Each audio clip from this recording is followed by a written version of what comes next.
शाहबाद क्षेत्र के डीआईजी नवीन चंद्र झा के रोहतास जिले के डेहरी स्थित कार्यालय में वार्षिक पुरस्कार वितरण समारोह का आयोजन किया गया। कार्यक्रम में रोहतास, कैमूर, भोजपुर और बक्सर के एसपी, एसडीपीओ, इंस्पेक्टर, एसआई समेत तमाम सिपाही मौजूद रहे। इस दौरान डीआईजी ने बेहतर काम करने वाले पुलिस पदाधिकारी और कर्मी को सम्मानित किया।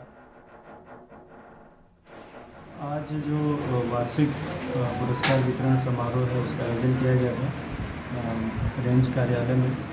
यहाँ पे जो हमारे रेंज के 4 जिले हैं उसके सभी पुलिस पदाधिकारी और कर्मी जो कि अपराध अनुसंधान विभाग के द्वारा जिनको प्रशस्ति पत्र प्रदान किया गया है विभिन्न कांडों में कुछ क्रिटिकल इन्वेस्टिगेशन और रिकवरी के लिए उनको यहाँ बुलाया गया था और आज उनको प्रशस्ति पत्र देकर सम्मानित किया गया था।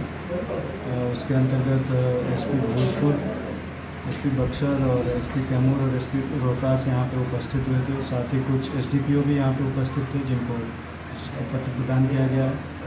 साथ ही प्रत्येक जिले से इंस्पेक्टर, सब इंस्पेक्टर और सिपाही थे जिनकी संख्या अच्छी संख्या थी, जिनको कि अच्छे कार्यों के लिए एप्रिसिएशन लेटर दिया।